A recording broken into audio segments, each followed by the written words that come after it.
Hi there. Back with another video. I wanted to talk about self-harming and self-mutilation. Very, very passionate about the subject because I've dealt with it personally for a very long time, for about 20 years of my life, since I was 9 years old.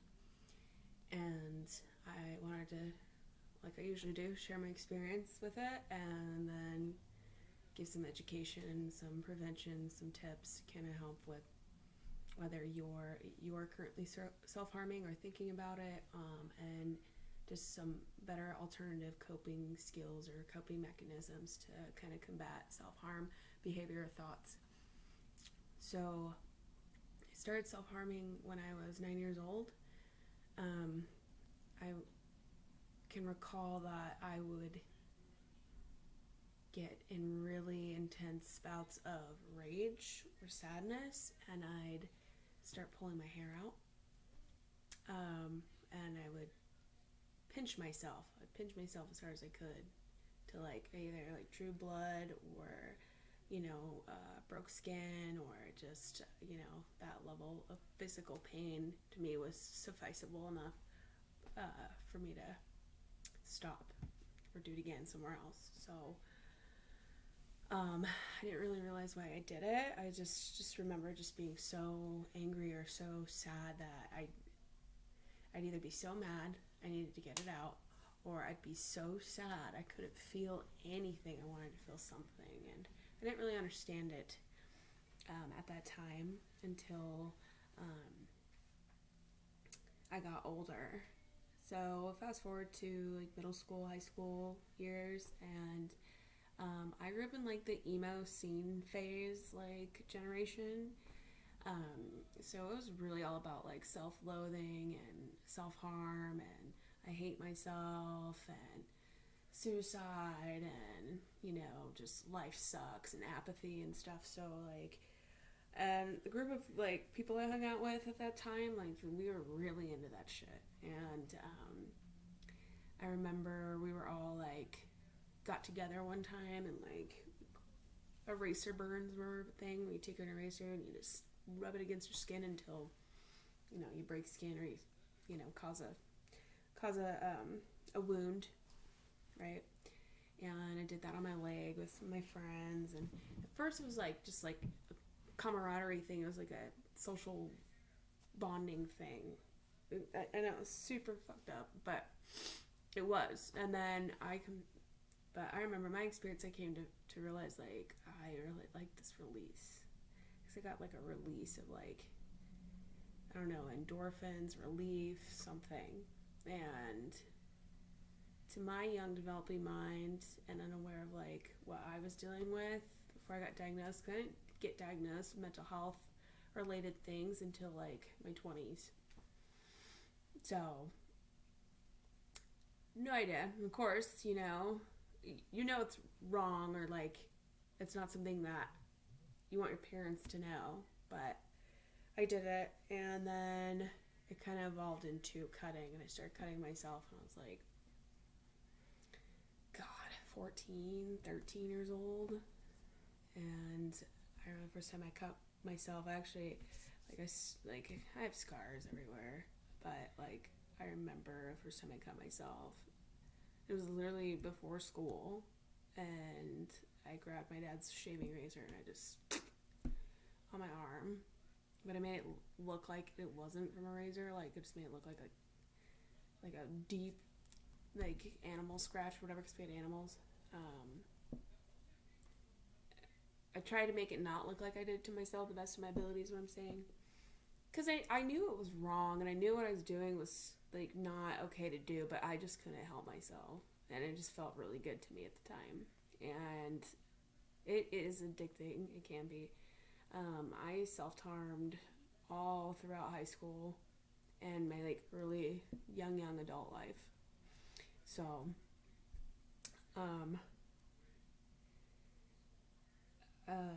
in high school, definitely I was cutting a lot. I was using like razor blades from like shaving razors, or get like, razor blades from like a Home Depot or whatever. Those or use a cutter box. And I was obsessed with it. I was addicted to it. I cut everywhere. I cut all over my body. And I'd hide it from my parents,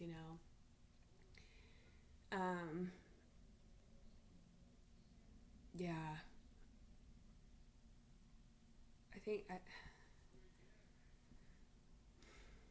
I'm not trying to romanticize this. I'm just recollecting, and also like when I think about these memories, I think about, okay, well, why was I doing that in the first place, right? Like I had this incessant need to hurt myself all the time. Like that's not sane thinking, right? And looking back now, I'm 29 now. I'm like, why did I do that? Like obsessively and incessantly and all the time, dude, all the time. And I hide it from my parents all the time, and like I didn't want people to know I was cutting unless like I knew it was somebody that was doing it too. We could talk about it because I wanted to talk about it. I was screaming for help, and I didn't realize I was screaming for help. Or I was like, I had guilt and shame for it because I knew it was wrong, but I couldn't stop. And that's it, coexisting relevance to my addicted brain, my addictive behavior, my addictive thinking, and but I couldn't stop. I couldn't fucking stop, and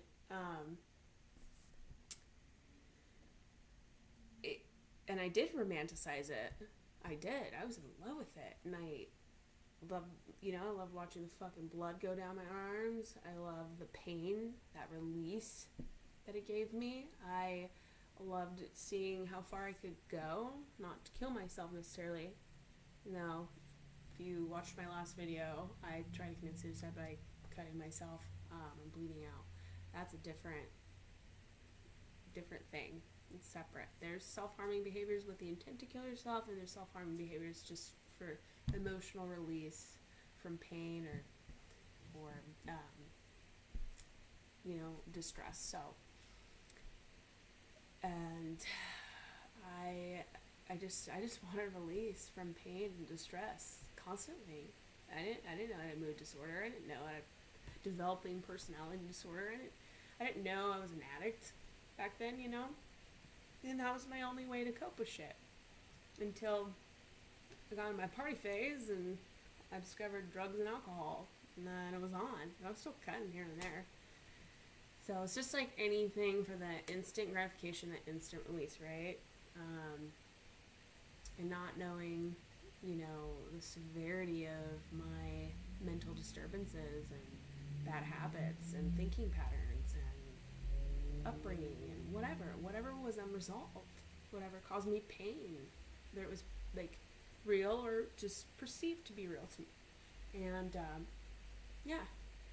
so I have not hurt myself in quite some time.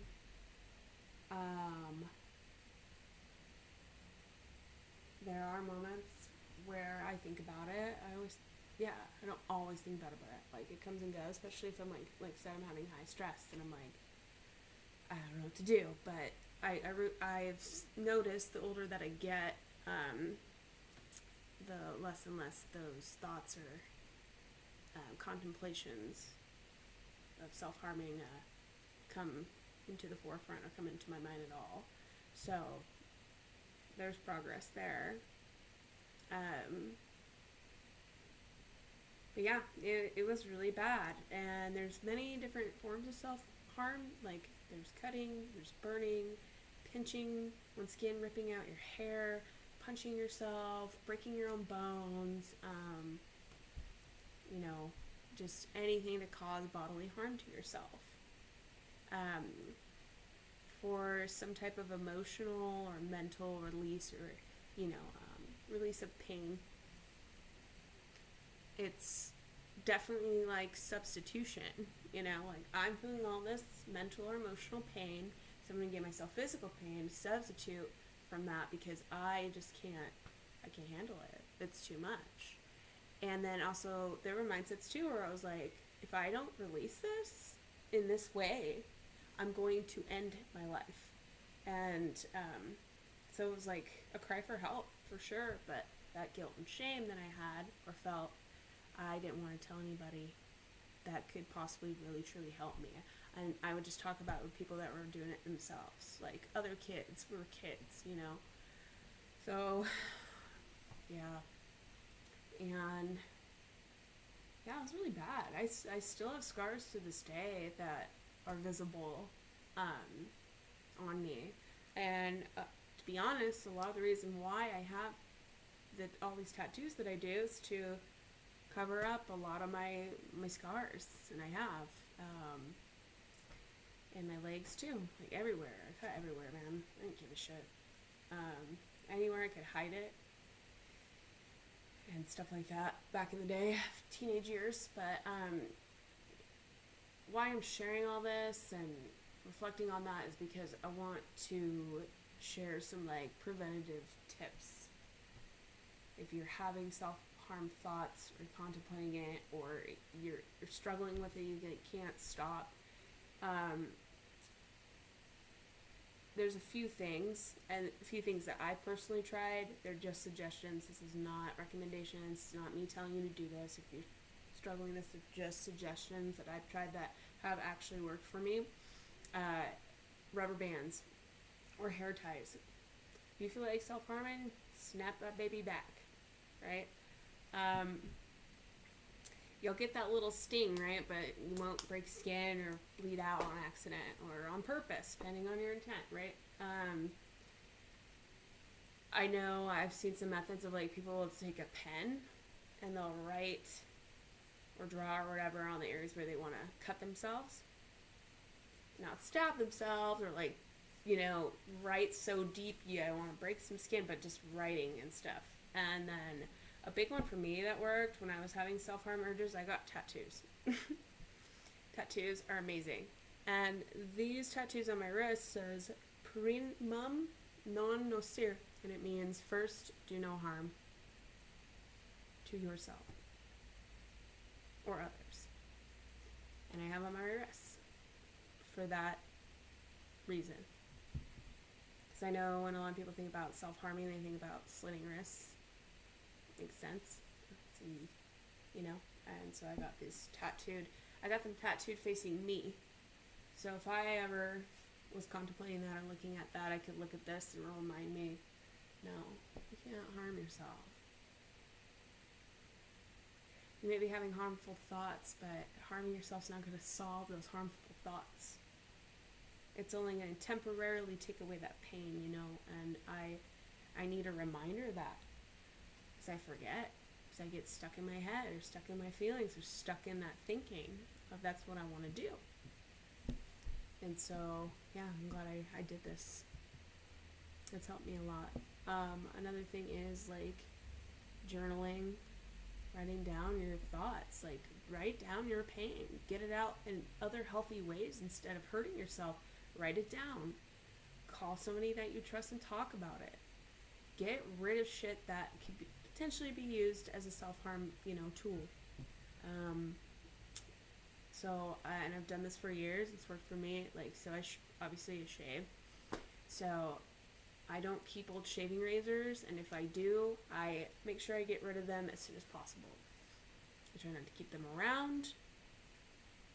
I do have one for like other grooming purposes, but like I get rid of them. If they're here for like over a month or a couple weeks, out. You know, you gotta try everything you can. I know it sounds silly, but you gotta try everything you can to prevent, you know, that accessibility to do that, or setting yourself up in a habitual manner to do it if you choose like one night or one day or impulsively to do so. So just preventative measures. And also like positive affirmations. So when I start having harmful thoughts like that and I want to hurt myself, I stop and I'm like, okay, what makes you happy in life? What about yourself that you do like? And I know a lot of people argue and be like, I can't think of anything in that moment. It's too hard. I'm like, okay, it's a practice thing. Like, you're not going to get it perfect or right the first time. But if you keep at it, that makes all the difference. And it's super hard. I understand that. That's why you need to build a support network. I recommend definitely getting a therapist as well to help you kind of further process and rationalize those thoughts that lead you to want to hurt yourself. And I have one. I have a therapist, I have a hypnotherapist, I have a sponsor, I have a really good support network. I try to be as self-aware as I can. And in those moments of like cloudiness or confusion, or I'm just all up in my thinking or my feelings, I call somebody to trust, and I also write my feelings out. I write it down. And if I'm like really past that point where I'm like, I can't even write, rubber band that shit. Or get a tattoo if it's practical for you to do. Or write on yourself. This is an addiction as well. I consider self-harming an addiction or an intent to end your life. It's just like kind of having a problem with drugs and alcohol. In a sense, in that concept. So you gotta do what you can. We're trying to practice these principles, but we don't have to be perfect at them. We just gotta have this desire and practice implemented. We gotta do the work, right? Or we'll end up self-harming again. I don't ever. It's a destructive behavior. I don't ever want to engage in that behavior. It has no benefits of Band-Aid. Sure, Band-Aid has a benefit, but for how long? I want a long-term benefit to potentially might be, lifelong struggles. Like my mental health, my thinking, my addictive behavior,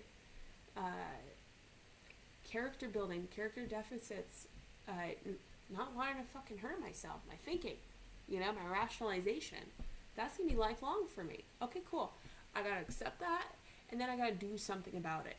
Because the way that I was doing in the past, cutting myself, burning myself, what is that going to solve? I'm just going to make more scars on my body and inflict more pain upon myself than I already am feeling or am doing.